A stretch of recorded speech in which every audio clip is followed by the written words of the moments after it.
The cold was a physical thing, a predator with teeth that bit deep into Clara's bones. It coiled around the city in shades of gray and exhausted blue, a relentless presence that seeped through the thin fabric of her coat and the worn soles of her boots. Every gust of wind that swept down the wide, indifferent avenues felt personal, a specific and targeted attack on her dwindling reserves of warmth and hope.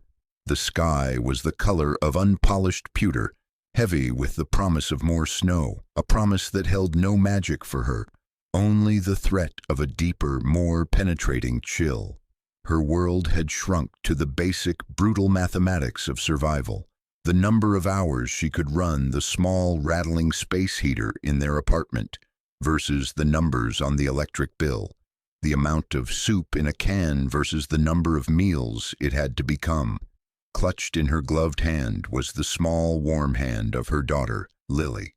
At 5 years old, Lily was a spark of impossible brightness in Clara's muted world. Her hair, a cascade of honey-colored curls, escaped the confines of her knitted hat, and each curl seemed to catch the meager city light and hold it captive. Snowflakes, tiny and perfect, had begun to fall, and they landed on those curls like scattered diamonds. Lily's face, upturned towards her mother, was a portrait of pure, undiluted trust. Her cheeks were pink from the cold, her eyes wide with the singular, unwavering focus of a child on a mission. For Lily, the city wasn't a cold, indifferent beast. It was a treasure map, and they were on their way to the X that marked the spot.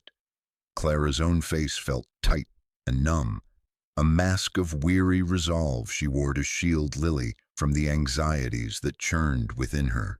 She looked older than her 27 years. Faint lines of worry were etched around her eyes, a permanent testament to sleepless nights spent staring at a cracked ceiling, calculating and recalculating sums that never added up. Her coat, a charcoal gray wool that had seen at least 5 winters too many, was buttoned to her chin, its collar frayed, its protection more psychological than physical. She walked with a determined rhythm, a pace that tried to project a confidence she was far from feeling. Each step was a silent prayer, a plea to the universe to let this one small thing go right. Their destination was a toy store several blocks away, a place of manufactured wonder that they usually only admired from the outside. Its windows were a riot of festive color, a stark and almost cruel contrast to the monochrome cityscape. But today was different. Today they were not just window shoppers. Today they were customers. Tucked deep within the pocket of her coat, Clara's fingers were curled around a single, crisp $10 bill. It was the last of her money until a hopeful paycheck from a temp job arrived, a paycheck that was still days away and not entirely guaranteed. This $10 was supposed to have been for bread and milk and maybe some potatoes. It was survival money.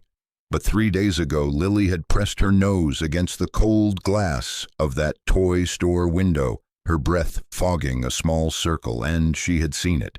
It wasn't a large or extravagant toy. It was a snow globe, small enough to fit in a child's 2 hands. Inside the glass sphere stood a tiny, delicate deer, its head tilted as if listening for a sound only it could hear. It stood in a clearing of miniature pine trees, and when you shook it, a blizzard of glittering white flakes would swirl around it, creating a world of silent, perfect peace. To Clara, it was just glass and plastic and water. To Lily, it was magic. It was a whole world, safe and beautiful, that she could hold in her hands. For 3 days, the snow globe had been the sole topic of Lily's conversation. She talked to it in her imagination, naming the deer Starlight. She drew pictures of it with her worn-down crayons. She whispered about it before she fell asleep. The relentless, innocent desire of her daughter had worn away at Clara's practicality. She had watched Lily, so full of hope in a world that had given them so little, and she had made a decision. She would stretch the can of tomato soup and the last of the crackers. She would drink water instead of tea. She would be a little colder, a little hungrier, but Lily would have her magic. Lily would have her small, perfect world in a globe. The $10 bill was the exact price. It was a sign. So now they walked, two small figures against the vast, looming architecture of the city. The hiss of air brakes from a city bus, the distant wail of a siren, the murmur of the crowd. It was the soundtrack of their life, a life lived on the margins of other people's comfort. Clara squeezed Lily's hand, a small reassurance for both of them. She could feel the fragile hope radiating from her daughter, and it felt like a heavy, precious weight in her own chest. This $10 bill wasn't just paper money. It was a promise. It was a shield against the harshness of their reality. It was a mother's desperate attempt to prove that beauty and wonder could still exist, even for them. As they rounded a corner, the wind grew more vicious, funneling between two tall office buildings. It carried with it the scent of roasted nuts from a street vendor and exhaust fumes from the endless river of traffic. Lily shivered, pressing closer to Clara's side. "Are we almost there, Mommy?" she asked, her voice small against the city's noise. Clara pulled Lily's scarf up higher, tucking it snugly around her chin. "Almost there, sweetie, just a little farther. Think about starlight waiting for you." Lily's eyes lit up again, the thought of the little deer erasing the momentary discomfort of the cold.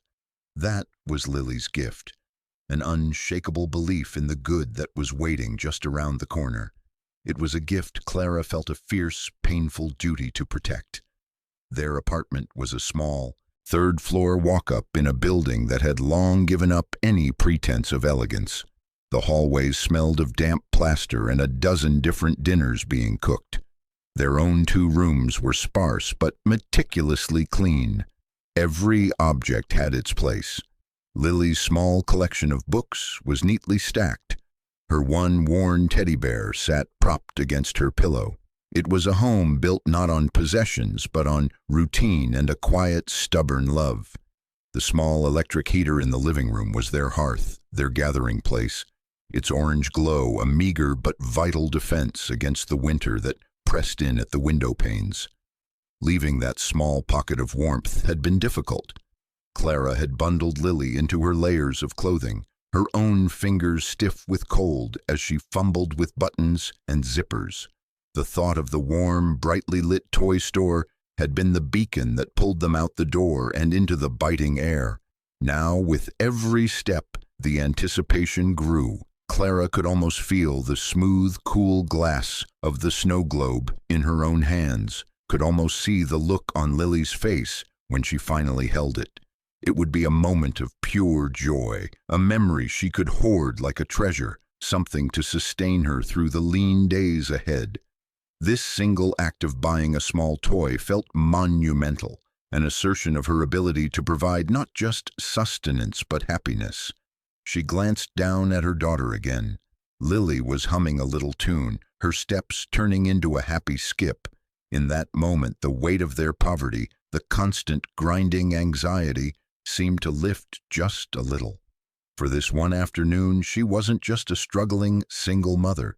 She was a mother on her way to make her child's Christmas wish come true. And that felt like the most important job in the entire world. The $10 bill in her pocket felt less like a sacrifice and more like a key. A small, simple key that was about to unlock a moment of perfect, unblemished happiness. The gray city faded into the background, and all Clara could see was the light in her daughter's eyes. The journey to the toy store was a pilgrimage through a landscape of temptation and want. Storefronts gleamed with opulent displays, showcasing diamond necklaces on headless velvet busts, tailored suits on impossibly slim mannequins, and gadgets that promised to make life easier in ways Clara could barely imagine. These windows were like portals to another universe, one where a $10 bill was not a life-altering sum, but a triviality, the cost of a fancy coffee or a magazine. Clara kept her gaze fixed forward, steering Lily past the windows of bakeries where cakes sat like jeweled crowns, and past restaurants where people laughed in the warm, golden light, insulated from the cold and from the kind of worries that gnawed at Clara's soul. Lily, however, was not immune to the city's festive allure. "Mommy, look, sparkly lights," she would cry out, pointing at the strings of white lights wrapped around a lamppost. "Mommy, listen, music," she'd say, her head cocked towards the faint sound of carols spilling from a department store entrance. For Lily, it was all part of the magic of the day. She did not see the chasm between their lives and the lives of the people inside those warm buildings. She only saw the beauty, and her delight was so pure that it chipped away at Clara's practiced cynicism, allowing small glimmers of the season's spirit to touch her heart. They were only 2 blocks from the toy store when they saw him. He was sitting on a public bus bench, huddled into himself as if trying to disappear. He was an old man, and the cold seemed to have taken a special, cruel interest in him. His coat was a thin tweed affair, hopelessly inadequate for the weather, with a button missing at the collar. A fine dusting of snow had settled on his slumped shoulders and on the thin white hair that peeked out from under a threadbare cap. He wasn't moving. He was just sitting there, a statue of misery, while the vibrant life of the city swirled around him, oblivious. Clara's first instinct was primal and protective. She tightened her grip on Lily's hand and steered her slightly, intending to walk past him without a second glance. The city had taught her to build walls, to keep her focus narrow. There were too many people in need, too many sad stories etched onto the faces of strangers. To stop for one was to risk being overwhelmed by them all. Her mission was clear: get the snow globe, protect Lily's happiness, get back to their small, safe apartment. Engaging with this man was a deviation from the plan, a risk she could not afford, but they drew closer and she could not help but see his face. It was pale, almost translucent, with a bluish tint around his lips that spoke of a deep and dangerous chill. His eyes were closed, but his brow was furrowed in pain. A violent shiver racked his frail body, a tremor so profound it seemed to come from the very marrow of his bones. He wasn't begging. He held no sign, no cup. He was simply enduring, and it was the silent, dignified nature of his suffering that broke through Clara's defenses. She stopped. The decision was not a conscious one. Her feet simply refused to move. Lily looked up at her, confused. "Mommy, what is it?" Clara looked from her daughter's innocent, questioning face to the old man's pained one. The city noise seemed to fade into a dull roar. In that moment, the world shrank to the space on that sidewalk, to the 3 of them. She couldn't walk away. Her own hardship had not hardened her heart. It had made it tender, acutely aware of the fragility of others. She gently let go of Lily's hand, telling her to stay right by her side. She took a hesitant step toward the bench. "Excuse me, sir," she said, her voice soft. "Are you all right?" The man's eyes fluttered open. They were a faded blue, cloudy with exhaustion and pain. It took him a moment to focus on her. When he spoke, his voice was a dry, rattling whisper, barely audible. "Just trying to catch my breath, a bit cold." The understatement was so profound it was heartbreaking. "The shelters will be filling up soon," Clara said, her words turning to white puffs in the air. "Is there somewhere you're trying to go?" He nodded slowly, a gesture that seemed to require immense effort. "The winter shelter, over on 6th Street. I missed the last transfer bus. The next one requires a fare." He gestured vaguely with a hand that trembled uncontrollably. "Don't have it. Thought I could walk, but my legs gave out." He looked down at his own hands, at the swollen knuckles and the skin cracked from the cold, as if in shame. Clara's heart constricted. 6th Street was miles away, an impossible journey on foot in this weather, especially for someone so frail. He wouldn't make it. The reality of his situation settled upon her with an unbearable weight. and then she felt it. The sharp, rectangular outline of the $10 bill in her pocket. It was a sudden, searing heat against her cold thigh. It was Lily's snow globe. It was Lily's Christmas magic. It was the one beautiful thing she had planned to give. Her mind became a battlefield. On one side was the image of Lily's face, alight with joy as she shook the globe and watched the snow fall on her little dear, Starlight. It was the image that had propelled her through the cold streets, the promise that had justified her own hunger. On the other side was the image of this man, his lips blue, his body shaking apart, trying to survive the night. His need was not for magic or for a beautiful object. His need was for warmth, for safety, for the basic human dignity of a bed out of the cold. How could she choose? How could she weigh her daughter's happiness against a stranger's survival?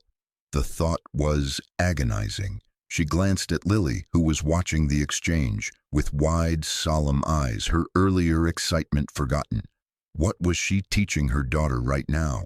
Was a promise to buy a toy more important than a person's well-being?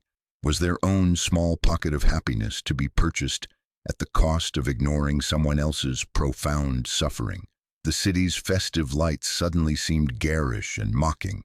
The cheerful carols felt hollow. This was the real world, here on this cold bench. This was the real test. The $10 in her pocket felt like it weighed 100 pounds. The choice, when it came, felt less like a decision and more like a surrender to the person she knew she had to be. She could not walk away from this man and then look her daughter in the eye.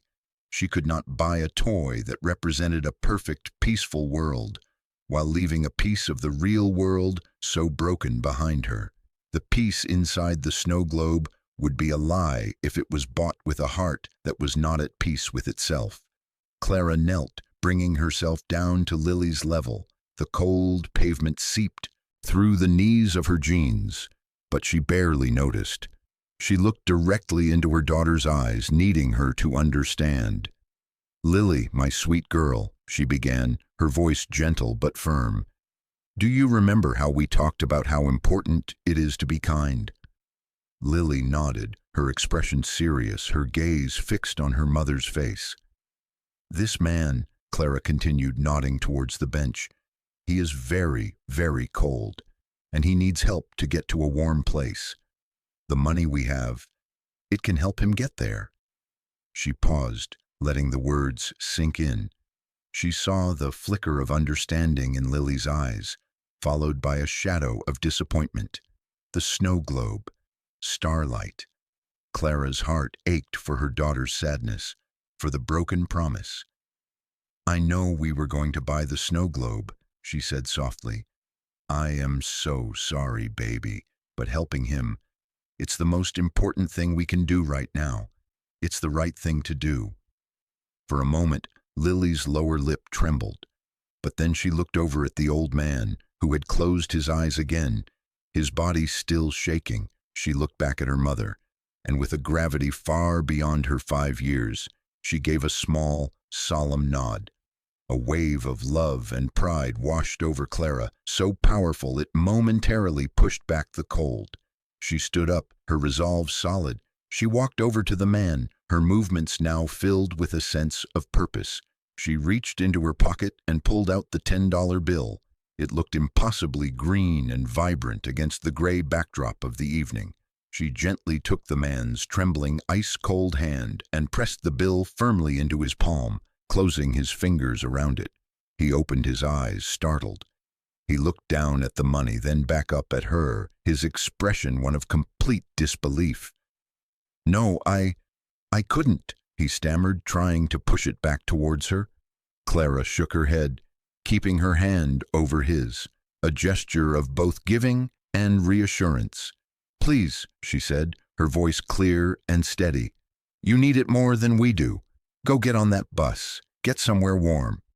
Tears welled in the old man's faded blue eyes, freezing on his lashes. He stared at her, his mouth opening and closing as if he were searching for words that were big enough for the moment. "Thank you," he finally whispered, the words thick with emotion. God bless you. You and your little one." He clutched the money in his hand like a lifeline. He seemed to draw strength from the small act of kindness, and he slowly, painfully, pushed himself up from the bench. Clara took a step back, taking Lily's hand again. They watched as the old man, whose name she didn't even know, made his way carefully to the curb to wait for the bus that would now be his salvation. As she turned to leave, she offered one last piece of encouragement, a simple, kind phrase meant to spur him onward. "Go on now," she said warmly. "Your family must be worried. Your daughter needs you." It was just a phrase, a gentle assumption that someone, somewhere, cared for this lonely old man. She had no way of knowing the weight those words carried, no idea that they were traveling through the cold air destined for ears she had not seen. As Clara and Lily walked away, leaving the bus bench and the old man behind, a strange thing happened. The crushing weight of her poverty, the anxiety about the coming days, did not return as she had expected. Instead, she felt a profound sense of lightness. The sacrifice of the $10 had not left her feeling poor. It had filled a space inside her she hadn't even realized was empty. She had been faced with a direct and difficult choice between a want and a need, between a symbol of peace and the real thing, and she had chosen correctly. There was a deep, quiet rightness to it that warmed her more than her threadbare coat ever could. She glanced down at Lily, who was walking quietly beside her. "Are you very sad about the snow globe, sweetie?" Clara asked gently. Lily was quiet for a few steps, her small face pensive. "A little," she admitted honestly. "But we helped the cold man, Mommy. Starlight would understand." The simple, profound wisdom of her child was like a balm to Clara's soul. They had lost a toy, but they had gained something much more valuable. They walked home not in defeat, but in a shared, unspoken peace, their hands clasped tightly together, two small sparks of warmth moving through the gathering twilight. Unseen, unheard, a black sedan had been idling 50 yards down the street. Alechi, the world was a different universe. The heated leather seats were soft, the cabin was silent save for the quiet hum of the engine and the soft strains of a classical piano sonata playing through the speakers. This was Julian Croft's world, controlled, insulated, and deeply lonely. His handsome face, which looked more at home on the cover of a business magazine than peering through a car window at a bleak city street, was a mask of tense concentration. His eyes, the color of dark coffee, were fixed on the bus bench. He was looking for his father. Arthur Croft was a brilliant, eccentric man who had built a publishing empire and then, in his later years, had walked away from it all, claiming it was a gilded cage. He had a deep-seated distrust of the wealth he had created and a fiercer, more stubborn streak of independence than any man Julian had ever known. Periodically, Arthur would disappear from the comfortable home Julian had provided for him, choosing instead to live among the city's forgotten, to experience what he called the grit of reality. These disappearances terrified Julian. He loved his father, but their relationship was a landscape of frustration and misunderstanding. He had been circling this neighborhood for an hour after a tip from a soup kitchen volunteer. And then he saw him, his father, Arthur, looking frailer and older than ever, huddled on that bench. Julian's first instinct was to pull over, to get out and force his father into the warmth of the car. But he hesitated. He saw the woman and the little girl approach. He watched the entire exchange from his detached bubble of warmth and silence, a spectator to a small, powerful street play. He saw the woman kneel to her child. He saw her press the money into his father's hand.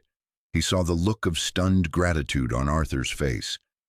Julian was a man who dealt in numbers, in contracts, in assets and liabilities.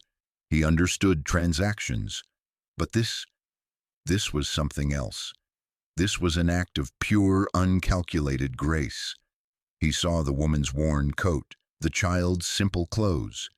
He knew, with an instinct sharpened by a lifetime of assessing people, that what she had given was not spare change. It was a sacrifice. He felt a flicker of something unfamiliar in his chest, a mixture of awe and shame. He lived in a world of immense wealth, yet he could not remember the last time he had witnessed an act of such simple, profound generosity. Then, as the woman turned to leave, her voice, faint but clear, carried on the wind, somehow penetrating the thick glass of his car. "Your daughter needs you." The words struck him with the force of a physical blow. They bypassed his ears and went straight to the hollowed-out place in his soul. His breath hitched. The piano music faded. The city noise vanished. All he could hear was that phrase, echoing in the sudden, roaring silence of his mind. "Your daughter needs you." 5 years ago, Julian had a daughter. Her name was Amelia. She was 6 years old, with her mother's bright smile and his own serious eyes. She had been the sun in his universe, and then a rare, aggressive illness had taken her, a storm that had swept through their lives and left nothing but wreckage behind. His marriage had crumbled in the silent, grief-stricken aftermath. He had poured himself into his work, building walls of success and money around the gaping wound of his loss. He hadn't truly felt anything since, until now. The woman on the street, this complete stranger, had spoken the words that Amelia could no longer say. She had unknowingly given voice to the ghost that haunted his every waking moment. He watched her walk away with her child, a small, resilient unit against the encroaching darkness. An overwhelming, irrational compulsion seized him. He had to know who she was. He put the car in gear and drove slowly, pulling up to the curb where his father was now standing, waiting for the bus, the $10 bill still clutched in his hand. Arthur looked up, unsurprised to see the car. "Julian," he said, his voice stronger now, "you saw that, didn't you?" "I saw it," Julian said, his own voice tight. "Get in the car, Dad. I'm taking you home." Arthur shook his head. "No, I'm taking the bus. That angel gave me this for the bus, and that's how I'm going to use it. It would be disrespectful to do otherwise." Julian felt a familiar surge of frustration, but it was quickly overshadowed by the more pressing need. "Who is she?" he asked. Arthur smiled, a rare, genuine expression. "I don't know her name. I just know she saved me." The bus was approaching.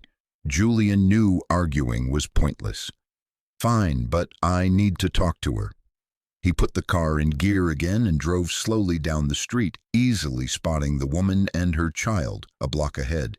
He pulled the sedan up beside them, the quiet engine a stark contrast to the noisy street. He lowered the passenger window. "Excuse me," he called out. Clara startled, pulling Lily closer instinctively. The car was sleek and black and impossibly expensive. It looked like a panther that had wandered out of a jungle of wealth and into her gritty reality. The man behind the wheel was handsome, with a severe, sculpted face and eyes that seemed to hold a deep, private sorrow. "I saw what you did for that man," Julian said, his voice even and controlled. "He's my father. Please allow me to repay you, and let me give you a ride home. It's too cold for the little one to be out." Clara was taken aback, flustered by the sudden attention. She looked at the man, at his expensive suit, at the luxurious interior of the car. She felt a surge of pride, a refusal to be seen as a charity case. "That's very kind of you, but it's not necessary," she said, her voice polite but firm. "I'm glad I could help him. We're almost home. Good night." Without another glance, she tightened her grip on Lily's hand and continued walking, her back straight, her dignity her only shield.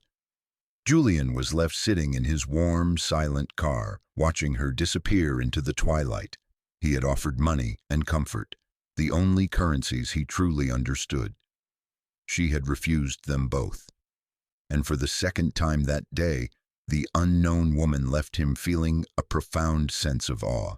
He knew then that he would not rest until he found her again. Julian Croft was not a man accustomed to being denied. His life was a carefully constructed edifice of control and influence. When he wanted something, a company, a contract, a piece of art, he acquired it. His resources were vast, his reach extensive. Finding a woman whose name he did not know in a city of millions should have been an impossible task. For Julian, it was merely a logistical problem to be solved. He did not sleep that night. The image of the woman's dignified face and the echo of her words, "Your daughter needs you," played on a loop in his mind. It was as if she had inadvertently found a hidden key and turned it, unlocking a part of him that had been sealed away for 5 years.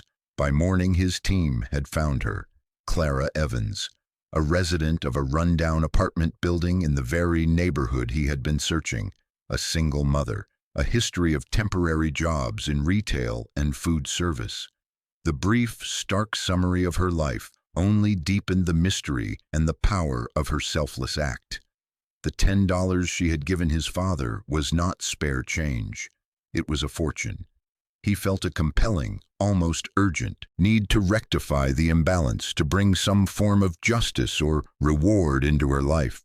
But more than that, he felt a need to be near the source of that light he had witnessed.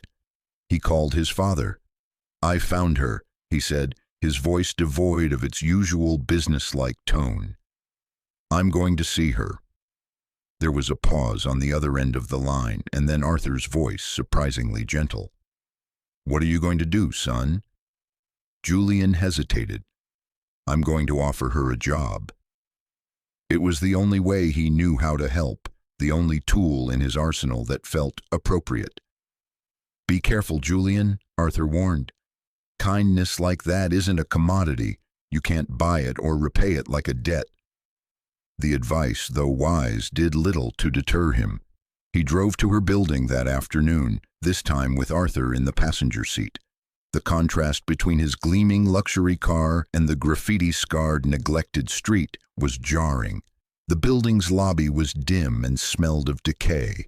As they climbed the 3 flights of stairs, the threadbare carpet crunching under his expensive shoes, Julian felt as though he were stepping into another world. This was a place of real struggle, a world away from the sterile, air-conditioned corridors of his life. He knocked on her door, the sound echoing in the quiet hallway.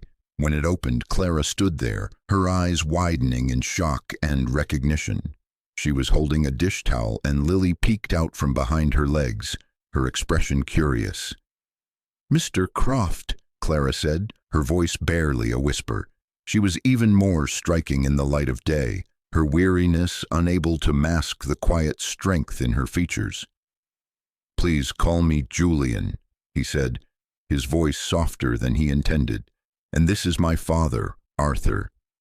He gestured to the old man beside him, who was now dressed in a warm, clean coat, and looked worlds away from the shivering figure on the bus bench. Arthur smiled warmly at her. "I wanted to thank you again, my dear," he said, his voice full of genuine gratitude. "You are a true Samaritan." Clara was flustered, wiping her hands on the towel. "It was nothing. Please don't worry about it." Julian stepped forward slightly, his presence seeming to fill the small doorway. "It was not nothing, Miss Evans," he said. "It was significant, which is why I'm here.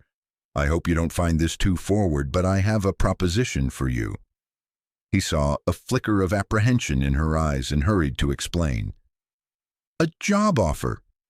Clara stared at him, bewildered. "A job? I don't understand. I don't have any experience." Julian held up a hand.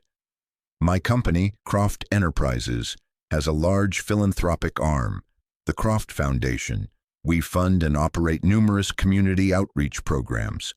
We are launching a new initiative focused on providing direct aid to families in crisis, people who fall through the cracks of traditional social services.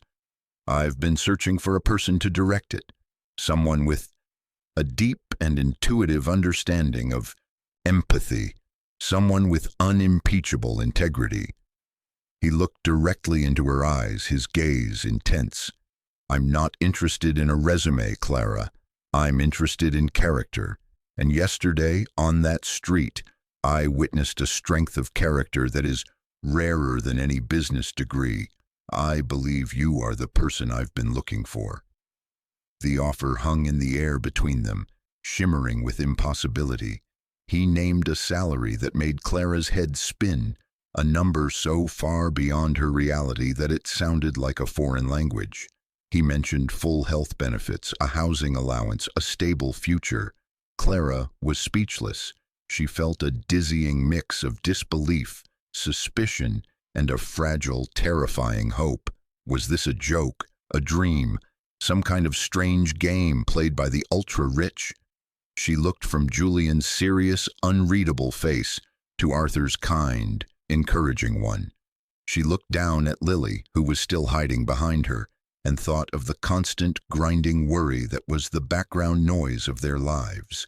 She thought of overdue bills, of the fear of getting sick, of the impossible dream of a better future for her daughter. "Why?" she finally managed to ask, her voice small. "Why me?" Julian's expression softened, almost imperceptibly. "Because you see people," he said simply. "You don't walk past them. The world has enough business administrators. It needs more people who are willing to stop on a cold street and give away their last dollar. That is not a skill you can teach. You either have it or you don't. You have it." Tears welled in Clara's eyes, blurring the image of the two men standing in her doorway. They were tears of shock, of relief, of a hope so overwhelming it was painful. For years she had felt invisible, her struggles and her small acts of kindness unseen and unrewarded. And now this powerful, enigmatic man was telling her that he saw her. He was telling her that the very qualities that made her life so difficult, her empathy, her tendency to put others before herself, were, in fact, her greatest assets. After a long moment of stunned silence, a moment where she weighed the life she had against the life he was offering, she found her voice. She took a deep, shuddering breath, and she accepted. Clara's first day at the Croft Foundation was a study in surreal contrasts. She traded her worn coat for a simple but professional blazer she'd bought at a thrift store. She rode a gleaming, silent elevator to the 30th floor, her ears popping as she ascended into a world of glass, steel, and hushed efficiency. Her office was larger than her entire apartment, with a window that offered a breathtaking, godlike view of the city that had, until now, only ever seemed to loom over her. The desk was made of a dark, polished wood.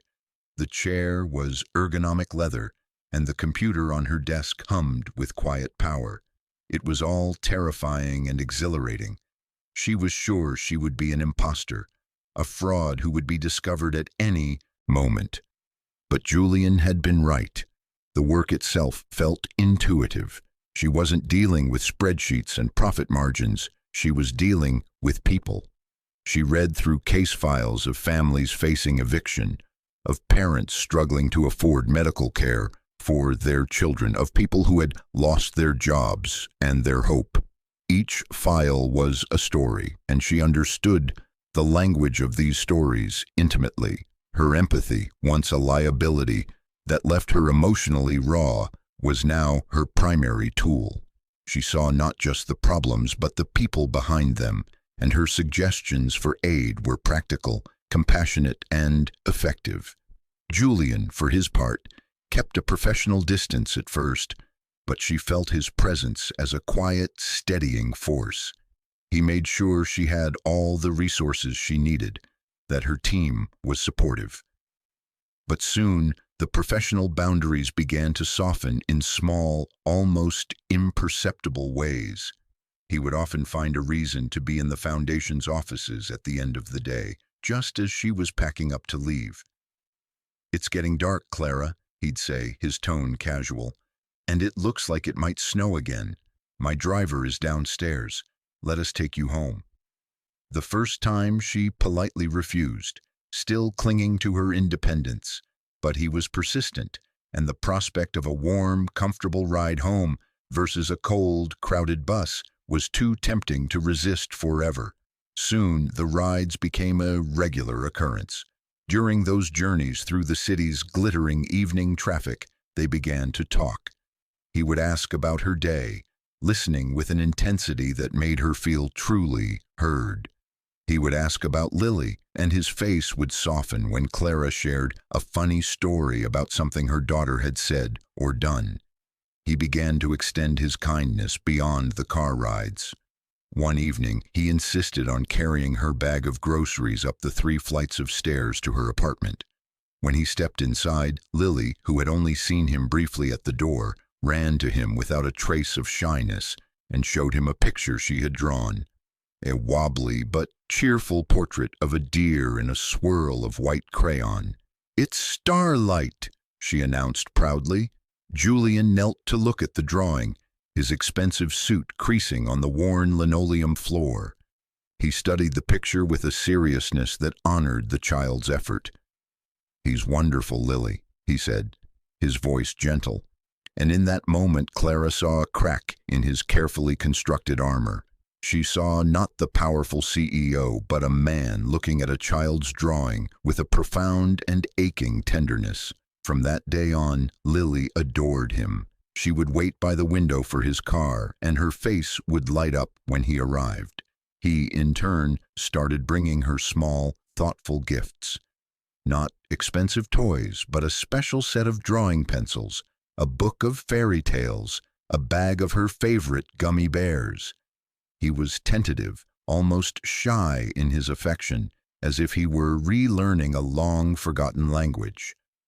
The relationship between Clara and Julian grew in these quiet, shared moments. It was a slow, delicate bloom in the sterile environment of corporate philanthropy. They were 2 lonely people from different worlds, orbiting each other with a cautious curiosity that gradually deepened into something more. She saw past his wealth and his reserved exterior to the deep well of sadness he carried.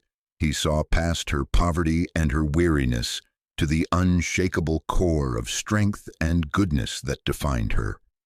One particularly cold evening, as they drove home through a thick, silent snowfall, the conversation took a more personal turn. The city lights were blurred and soft through the snow-streaked windows, creating an intimate, cocoon-like atmosphere inside the car. "You've transformed the new program, Clara," he said quietly. "You've given it a heart. Thank you." Clara felt a blush rise to her cheeks. "I'm the one who should be thanking you, Julian. You changed my life, mine and Lily's." He was quiet for a long moment, his gaze fixed on the hypnotic dance of the snowflakes in the headlights. "No," he said finally, his voice low. "You did more for me on that street than you will ever know." He turned to look at her, his eyes dark with memory. "What you said to my father, you said your daughter needs you. I'm sure you don't even remember it. It was just a throwaway line." Clara's brow furrowed. She did remember, vaguely. It was just something kind to say. "I had a daughter," Julian continued, and the simple past tense verb hung in the air, heavy with loss. "Her name was Amelia.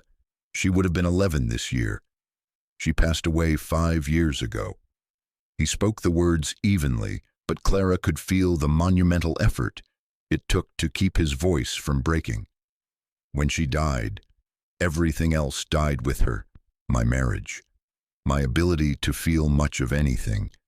I built this empire, this foundation, all of it. I think I was just trying to build something big enough to distract me from the emptiness." He took a slow, deep breath. "When I heard you say those words, it was like a lightning strike. It was the truest thing in the world, and the most impossible. For a moment, it felt like she was speaking through you. And then I saw what you had done for my father, this act of pure, selfless kindness. And it was the first time in 5 years that I felt something other than grief. It was hope. You gave me hope, Clara." Tears streamed silently down Clara's face as she listened. The depth of his pain was a revelation. It explained the sadness in his eyes, the reserve in his manner, the careful distance he kept from the world. Her heart ached for him. Without thinking, she reached out and placed her hand on his arm. It was a simple, instinctive gesture of comfort. He stopped talking, and for a long moment, they sat in silence. The only sound the soft swish of the wipers on the windshield. Emboldened by his vulnerability, she found herself sharing her own story. She told him about Lily's father, about the shock of the unplanned pregnancy, and the crushing loneliness when he had walked away, unwilling to be a parent. She spoke of the years of struggle, of the fear and the shame, but also of the fierce, all-consuming love for Lily that had become her reason for being. She told him how that love had been both her heaviest burden and her greatest strength. In the warm, quiet intimacy of the car, surrounded by the silent, falling snow, they laid down their armor. They showed each other their scars. His were from a love that was lost, hers from a love that was never given. They were wounds from different battles, but they recognized the pain in each other. They were not just an employer and an employee, a wealthy benefactor and a grateful recipient.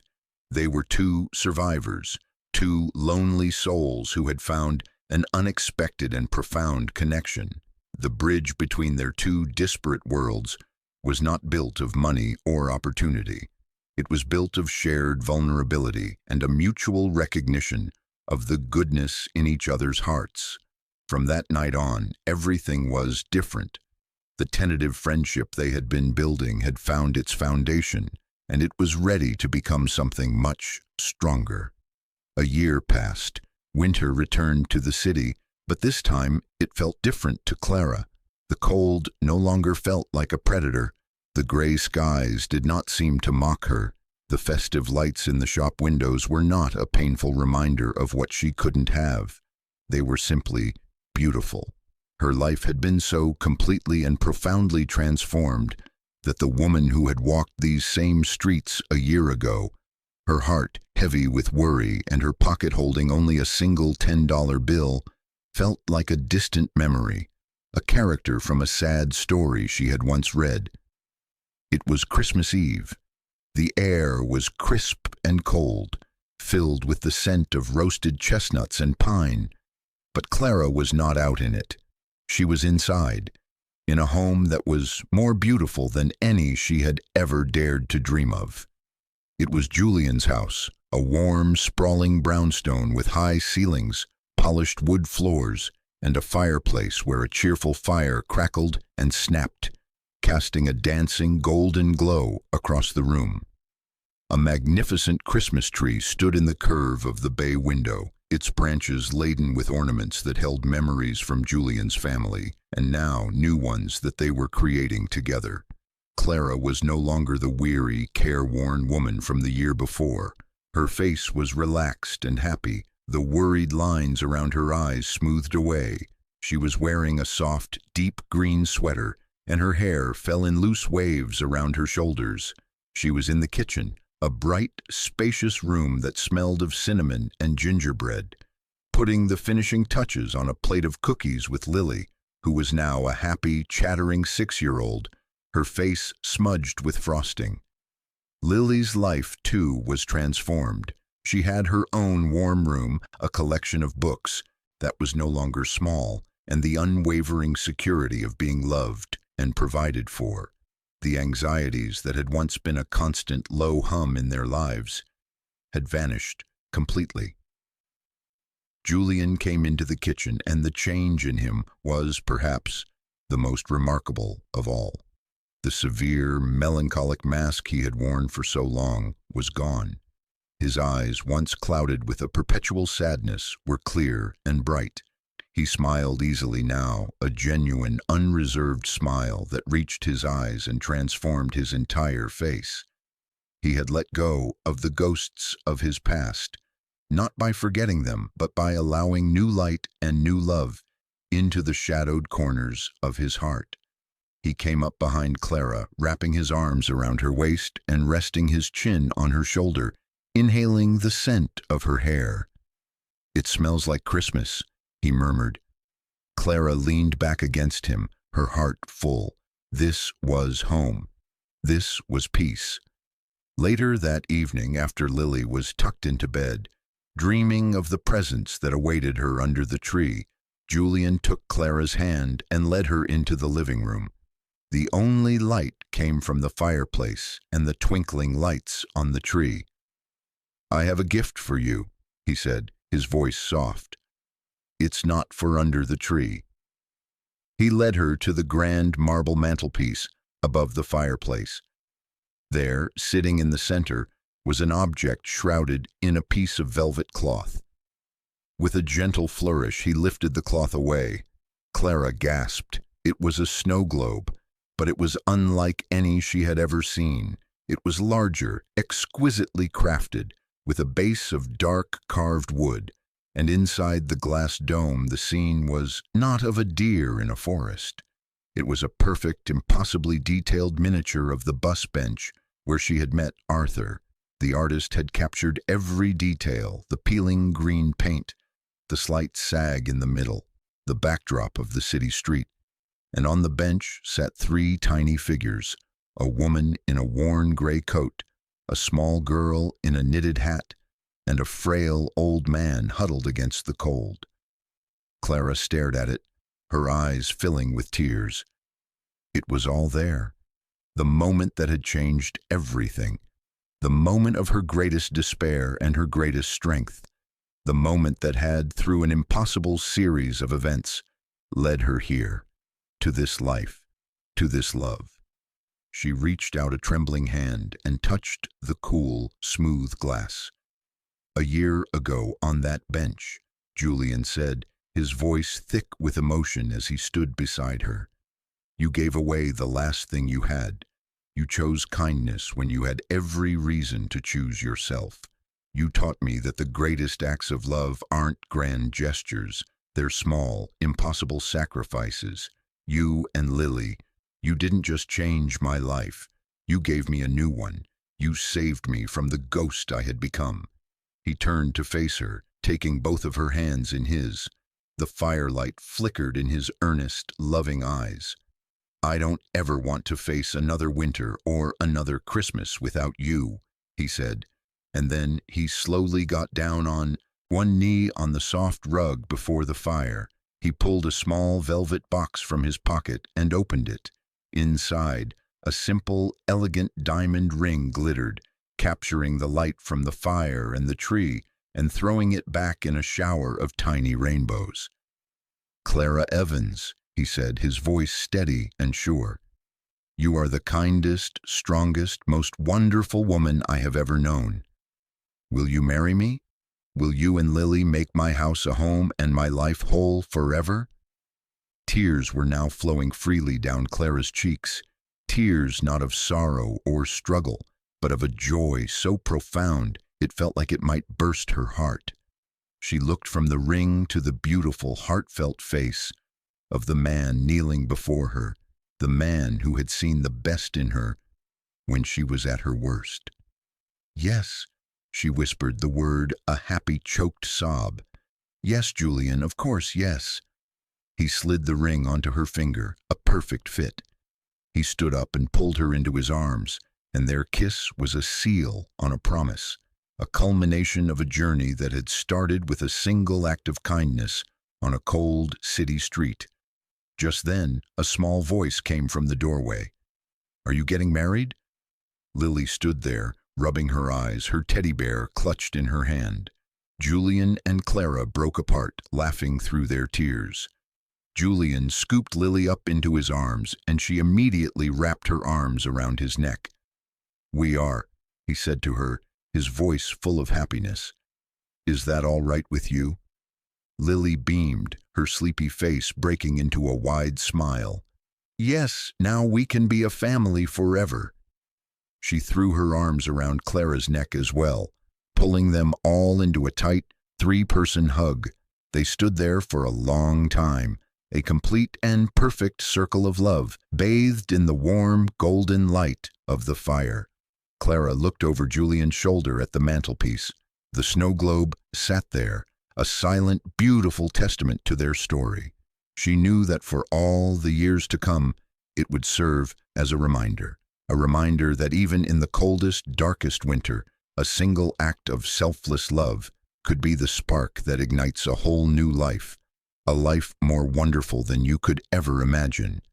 They were a family, forged not by blood, but by a choice made on a winter's evening, a choice to see a stranger's need as your own, a choice that had led, miraculously, to home.